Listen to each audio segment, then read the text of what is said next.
नमस्कार, मैं सोनाली और आप देख रहे हैं जनवार्ता न्यूज। काशी हिंदू विश्वविद्यालय की सेंट्रल लाइब्रेरी में आज सुबह बड़ा हादसा टल गया। लगभग 8:30 पर साइबर रूम में अचानक शॉर्ट सर्किट के कारण आग लग गई। उस समय अंदर मौजूद छात्रों ने तेज धमाके जैसी आवाज सुनी और धुआं उठते ही तुरंत बाहर निकल आए। छात्रों का आरोप है कि सूचना देने के बावजूद लाइब्रेरी स्टाफ मौके पर देर से पहुंचा, जिससे आग तेजी से फैलती चली गई। वहीं बीएचयू इलेक्ट्रिक विभाग को कॉल करने पर अधिकांश मोबाइल स्विच ऑफ मिले, जिसके कारण शुरुआती सहायता नहीं मिल सकी। दमकल विभाग की देरी से पहुंचने पर भी सवाल उठे। वहीं छात्रों ने कहा, अगर कोई अंदर फंसा होता तो स्थिति भयावह हो सकती थी। वहीं एक वरिष्ठ विश्वविद्यालय अधिकारी के अनुसार लाखों रुपए मूल्य के यूपीएस सिस्टम, बैटरियां और अन्य इलेक्ट्रॉनिक उपकरण जलकर खाक हो गए हैं। हालांकि राहत की बात यह है कि किसी तरह की जान माल की हानि नहीं हुई है। आग पर काबू पा लिया गया है और क्षेत्र को सील कर दिया गया है। जी, मेरा नाम राहुल कुमार है और मैं इसी काशी हिंदू विश्वविद्यालय के स्नातक का विद्यार्थी हूँ। और सर, आग लगने के बाद हम लोग वहीं अंदर में ही थे। जैसे ही आग लगी बैटरी में, उसके लगभग आधा पौन घंटे के बाद जो है वो ये फायर ब्रिगेड की गाड़ी आई। और इससे पहले जो है वो फ़ोन किया जा रहा था जहाँ से बिजली सप्लाई होती है, उनका मोबाइल स्विच ऑफ बताया जा रहा है। यहाँ के कर्मचारी जब फ़ोन कर रहे हैं तो कह रहे हैं कि उनका मोबाइल स्विच ऑफ है। तो फिर पता नहीं, फिर ये लोग वहाँ पे फिजिकली रूप से गए या फिर किसी तरीके से फिर लाइट को वो बंद किया गया। और उसके बाद फिर हम लोगों ने कोशिश किया, जो वहाँ पे फायर के जो कुछ थोड़े बहुत छोटे छोटे जो इक्विपमेंट है उनका इस्तेमाल किया, लेकिन उससे कोई प्रभाव नहीं पड़ा उस पर। तो फिर हम लोगों ने फिर अपनी जान बचा करके फिर हम लोग बाहर आ गए। उसके बाद लगभग आधा पौन घंटे बाद ये गाड़ी आई और हम लोगों का सर मोबाइल और जो बैग है, किताब है, कॉपी हैं, वो सब अंदर ही पड़ी हुई है। और जो है वो जो भी यहाँ पे चीज़ें घटना हो रही है, इसका पूरा का पूरा जिम्मेदार जो है सब विश्वविद्यालय प्रशासन है। इनकी गैर जिम्मेदारी है। एक तो यहाँ से छात्र संघ अध्यक्ष को हटा दिया गया है और छात्र से कोई संवाद ही नहीं होता है प्रशासन का।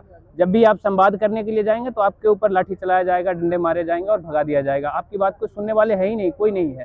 यहाँ से लाइब्रेरियन से लेकर के बीएचयू के वीसी तक का कोई नहीं हम लोगों की बात सुनती है।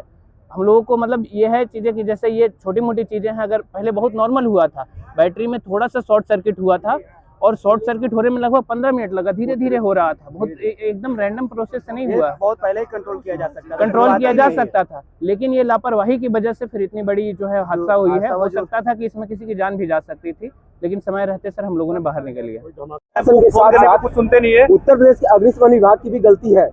यहाँ पर इनकी ट्रेनिंग ब्रीफिंग सही से नहीं की जाती है, जिसके वजह से ये लोग जो है आग लगने के बाद जब यहाँ पे गाड़ी पहुंच भी गई है, उसके बाद आधे घंटे तक लोगों को पता तक नहीं है कि हम साइबर लाइब्रेरी बीएचयू में आग लग चुकी थी। और यहाँ पर जब अग्निशमन की गाड़ी पहुंची, वो भी 1 घंटे के बाद, उसके बाद भी ये लोग, उनके पहुंचने के बाद भी ये लोग आग बुझाने के लिए आग पर पानी नहीं पहुंचा पा रहे, क्योंकि इन्हें पता नहीं कि पाइप कैसे हम पहुंचाएंगे। सबसे बड़ी बात जब यहाँ वो ऑटोमेटिक नहीं है कि पकड़े खींच करके लगा दिया जाए, रस्सी से बंधा हुआ है, न कोई अधिकारी उसे खींच रहा है न खोल रहा है। उसको मफलर से यहाँ था, लेकिन मफलर से खींचा जा रहा था। इसके पास उसका वीडियो है, वो लोग गमछे से मफलर से लोग ऊपर की ओर खींच रहे हैं, उसमें उनका मफलर उनसे छूट जा रहा है, नीचे गिर जा रहा है, पाइप उनसे ऊपर नहीं खींची जा रही है। इनकी कैसी ब्रीफिंग हो रही है। साथ ही यहाँ पर जो बीएचयू प्रशासन में जो बीएचयू प्रोक्टोरियल बोर्ड के जितने भी हमारे गार्ड साहब लोग हैं, इन लोगों की जो है एक बार भी मुझे नहीं लगता कि आग बुझाने की कोई ट्रेनिंग दी गई होगी। अगर आपके पास अग्निशमन यंत्र है यहाँ पर, तो उसे चलाना कौन सिखाएगा। यहाँ पर प्रॉक्टर बोर्ड भी पूर्ण रूप से इसका जिम्मेदार होगा। नहीं, इसके साथ एक और चीज करेंगे, क्योंकि यहाँ पे इतना बड़ा यूनिवर्सिटी है, इसके अलावा इतना बड़ा साइबर लाइब्रेरी, इतना बड़ा कंट्रोल रूम है। तो इसके लिए सबसे पहले यहाँ पे ये सब व्यवस्था होना चाहिए कि कभी शायद कहीं लग जाए। हालांकि आज तो ठंडे का मौसम है, तो हो सकता है कि ज्यादा नहीं फैला, लेकिन गर्मी का मौसम होता तो शायद आज पूरा लाइब्रेरी जल जाता। तो इसको ध्यान में रखना चाहिए प्रशासन को। इसके अलावा सबको पता है कि यहाँ का प्रशासन कितना ढीला है, तो इस पे कार्रवाई करने की जरूरत है। बार बार जब दिक्कत होता है, कुछ लड़के हैं उसके लिए प्रोटेस्ट करते हैं, बार बार आप देखते होंगे, लेकिन सारे लड़के पढ़ने में बिजी हैं, सब ध्यान नहीं देते हैं। लेकिन 10 का आवाज कहाँ तक पहुंचेगा, ये प्रशासन को समझना चाहिए कि ठीक है 10 का इशू है, सबका इशू है, सब नहीं आ पा रहे क्योंकि पढ़ने बिजी है। इस चीज को प्रशासन को लेना चाहिए। इसके अलावा सबसे बड़ी बात है, सबने कहा कि कितना जब यहाँ पे जब लग गया आग, इसके अलावा देख रहे पूरा जल रहा है, सारा इधर उधर घूम रहे हैं, लग रहा है कि कोई है ही नहीं, कोई कॉल नहीं कर रहा है। आने में देर हुआ, आने के बाद यहाँ पे कम से कम 15 से 20 मिनट लग गया। मफलर से गिराया जा रहा है, बांधा जा रहा है, कोई उपाय ही नहीं। इसके बाद फिर खोल कर फिर दूसरा बांधा गया, फिर उसके बाद गया, उसके बाद जाकर शुरू हुआ। तो कहने का मतलब ये तो नॉर्मल चीज है कि लग गया क्योंकि इलेक्ट्रिक चीज है, लेकिन कम से कम कितना जल्दी कंट्रोल कर रहे हैं ये हम लोग के हाथ में है। ये जो देख करके ना इतना बुरा लगा कि शायद अगर मान लेते हैं कोई रास्ता अगर स्टूडेंट का नहीं होता निकलने का बाहर, तो फिर लड़के फंस जाते, कितना बेग फंसा हुआ है। तो ये सारी चीजें हैं।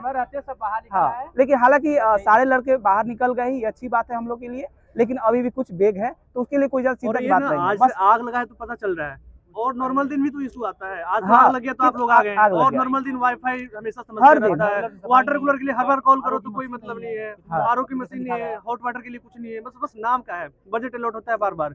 अब जिससे आग लगा ना, बजट अलॉट हुई होगा काफी ज्यादा बैटरी का, बहुत ज्यादा, इससे दूना है, मतलब करप्शन बहुत ज्यादा होता है यहाँ पे। बहुत ज्यादा।